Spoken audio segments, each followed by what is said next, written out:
Bienvenidos narradores a nuestro tercer encuentro del taller Fantásticas Narraciones.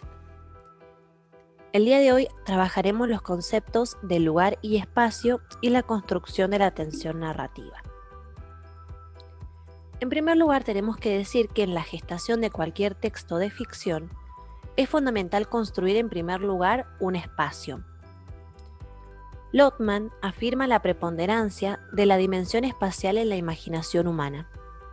Si el pensamiento espacial es verdaderamente una propiedad humana, no será sorprendente que los elementos de este campo jugasen un importante papel en las fábulas.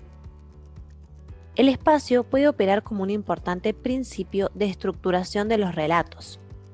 Por eso muchas veces en algunos cuentos tenemos una cierta dicotomía entre alto y bajo, favorable y desfavorable, lejos y cerca, abierto y cerrado, finito e infinito, conocido o desconocido, seguro e inseguro, etc. Esta estructuración le da sentido, significado al relato y de esa manera nosotros construimos nuestra historia teniendo en cuenta esas dos dimensiones y qué significan cada una de ellas en nuestra historia. Ahora definamos un poco. ¿Qué es el lugar? El lugar es la posición geográfica en la que se sitúa a los actores, a los personajes, y en la que tienen lugar los acontecimientos. Ese lugar puede ser real, puede ser imaginario, ¿sí? Pero, digamos, el lugar es donde ocurren los hechos. Lo que a nosotros nos interesa es el concepto de espacio, porque es el lugar, pero visto desde la percepción. Esa percepción puede ser de un personaje, del narrador, ¿sí? Y generalmente, ante ese espacio, hay observaciones y reacciones de los personajes. Bueno, ¿cuáles son los componentes del espacio? ¿Qué elementos podemos llegar a encontrar en una historia? En primer lugar, los aspectos espaciales, teniendo en cuenta que hay 3 sentidos que implican la percepción del espacio, y estos son la vista, el oído y el tacto principalmente. Entonces, cuando queramos construir un espacio desde la percepción, tendremos que tener en cuenta privilegiar estos sentidos. El relleno de un espacio viene determinado por los objetos que cabe encontrar en él, por su forma, medida y colores. Y también tenemos que tener en cuenta que nada está puesto al azar, ¿sí? Cuando describimos un lugar, un espacio, todos los elementos que nosotros nombremos o describamos tienen que aportar a la historia, ¿sí? Bueno, ¿cuál es el contenido y la función del espacio? Pueden funcionar de 2 formas en una historia. Por un lado, el espacio va a ser un marco, el lugar de acción, pero por otro puede también ser el lugar de actuación y un objeto de presentación por sí mismo que influencia el relato. Vamos a tener historias en las que el lugar va a ser tan importante que va a ser casi un elemento protagónico de esta historia. Bueno, ¿cómo se relaciona el espacio con otros elementos del relato? En primer lugar, las relaciones entre espacio y acontecimiento se aclaran si pensamos en combinaciones conocidas y estereotipadas, los conocidos topos y los lugares comunes. Generalmente la historia está plagada de estos lugares comunes que, no sé, en ciertos lugares ocurren ciertos hechos. Por ejemplo, si nosotros queremos contar una historia de fantasmas, generalmente vamos a hablar de un castillo abandonado. Ahí tienen un ejemplo de ese topo que es como un lugar común. Por otro lado, las relaciones entre espacio y personajes puede darse sobre todo en las novelas naturalistas, porque ahí vemos que hay una influencia del ambiente en el hombre, también muy propio del romanticismo, ¿no? Como muchas veces se identifica que un lugar sea gris, o sea oscuro, o esté lloviendo, o haga frío, con el sentimiento que está experimentando ese personaje de tristeza, melancolía, etc. Finalmente, la relación entre tiempo y espacio es importante para el ritmo de la historia. Porque siempre que nosotros realicemos descripciones vamos a estar interrumpiendo la secuencia temporal de los hechos, de las acciones de los personajes. Entonces, una historia que no tenga casi descripciones va a ser una historia mucho más ágil en su desarrollo. Finalmente, ¿qué información nos ofrece o qué información podemos ofrecer nosotros al lector en la construcción del espacio?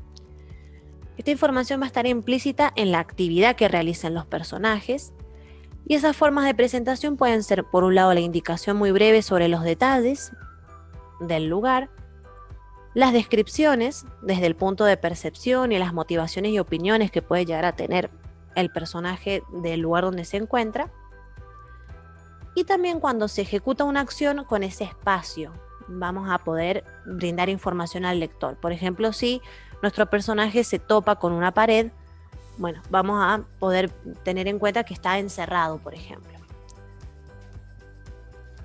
Bien, dejando un poco entonces de lado esto del lugar y el espacio, vamos a pasar a ver un poco lo que es la tensión narrativa que se construye a través de él, pero que es un elemento más, ¿sí?, de la narratología. Para eso tenemos que decir que a la hora de estructurar un cuento, nosotros tenemos que tener en cuenta tres grandes conceptos. En primer lugar, la significación, en segundo lugar, la intensidad y en tercer lugar, la tensión. Estos tres elementos están íntimamente ligados. Bien, ¿qué es la significación, sí? Vamos a decir que el elemento significativo del cuento parecería residir en el tema. Nosotros cuando hablamos de tema, hablamos generalmente de una abstracción de lo que nuestro cuento está hablando. Generalmente los grandes temas de la literatura son el amor, la muerte, la vida, el hombre, etc. En el hecho de escoger un acontecimiento real o fingido, ¿sí?, que posea esa misteriosa propiedad de irradiar algo más allá de sí mismo. Ya habíamos dicho que el cuento, a pesar de su brevedad, es sumamente profundo, porque con un hecho aparentemente trivial nos quiere estar mostrando otras realidades. Entonces, un episodio doméstico se puede convertir en el resumen de cierta condición humana, o en el símbolo quemante de un orden social o histórico. La idea de significación no puede tener sentido si no la relacionamos con la intensidad y la tensión, porque no se refiere solamente al tema, sino al tratamiento literario de ese tema y a la técnica empleada para desarrollarlo. Entonces, todo cuentista tiene que tener en cuenta cuál es el tema, cuál es el tratamiento literario que le va a dar y cuál va a ser la técnica que va a emplear para desarrollarlo. Ya entrando un poco en el tema de la intensidad, si seguimos relacionándolo con lo de significación, vamos a decir que el tema del que saldrá un buen cuento es siempre excepcional, aunque esto no quiere decir que sea extraordinario o fuera de lo común, ni mucho menos misterioso e insólito. Puede tratarse de una anécdota trivial, cotidiana, pero ¿dónde va a residir lo excepcional? ¿Sí? En una cualidad parecida al imán. Un buen tema atrae todo un sistema de relaciones conexas. Coagula en el autor y más tarde en el lector una inmensa cantidad de nociones, entrevisiones, sentimientos y hasta ideas que flotaban virtualmente en su memoria o sensibilidad. Cuando decimos que un tema es significativo, esa significación se ve determinada en cierta medida por algo que está fuera del tema en sí, por algo que está antes y después del tema. Lo que está antes es el escritor, que no se desliga de su carga de valores humanos y literarios, sino que pone, ¿sí?, esa voluntad de hacer una obra que tenga un sentido con toda su carga emotiva, moral, etc. Lo que está después es el tratamiento literario del tema, la forma en que el cuentista frente a su tema lo ataca y sitúa verbalmente y estilísticamente. Lo estructura en forma de cuento y lo proyecta hacia algo que excede al cuento mismo. Aunque esto muchas veces no es del todo consciente cuando comenzamos a escribir. Generalmente todas estas significaciones que superan al tema del texto se dan de alguna manera solas cuando terminamos de escribir y encontramos que nuestro cuento va mucho más allá de lo que nosotros expresamos, pero a veces es una tarea un poco inconsciente.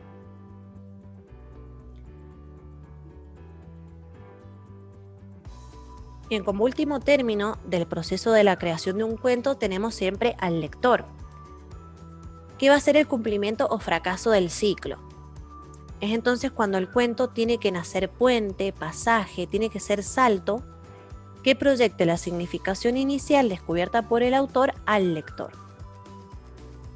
Para volver a crear en el lector esa conmoción que los llevó a escribir el cuento, es necesario tener un oficio de escritor, un hábito, que consiste en lograr el clima propio de todo gran cuento, que obliga a seguir leyendo, que atrapa la atención, que aísla al lector de todo lo que lo rodea, para después, terminado el cuento, volver a conectarlo con su circunstancia de una manera nueva, enriquecida, más honda y más hermosa. Esto se consigue mediante un estilo basado en la intensidad y la tensión.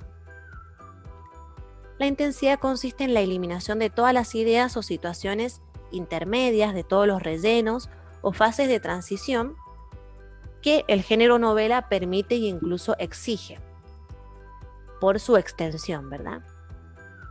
En la brevedad del cuento nosotros vamos a eliminar todo lo accesorio y por tanto nuestra narración va a ser intensiva necesariamente. Y la tensión por su parte es concebida como un juego de oposiciones, de conflictos, que atraviesa todo el cuento y busca una solución. Esta tensión narrativa puede ser construida desde la primera palabra que aparece en mi cuento, ¿sí? Y si yo logro sostenerla hasta el final de la historia, lo que va a lograr es justamente que pueda yo tener atrapado al lector en este mundo que yo he creado. Todos estos conceptos vamos a ir trabajando en la elaboración de nuestro propio cuento para de esa manera ir aprendiendo a crear textos significativos, intensivos y tensionados. Muchas gracias por su atención y hasta el próximo encuentro.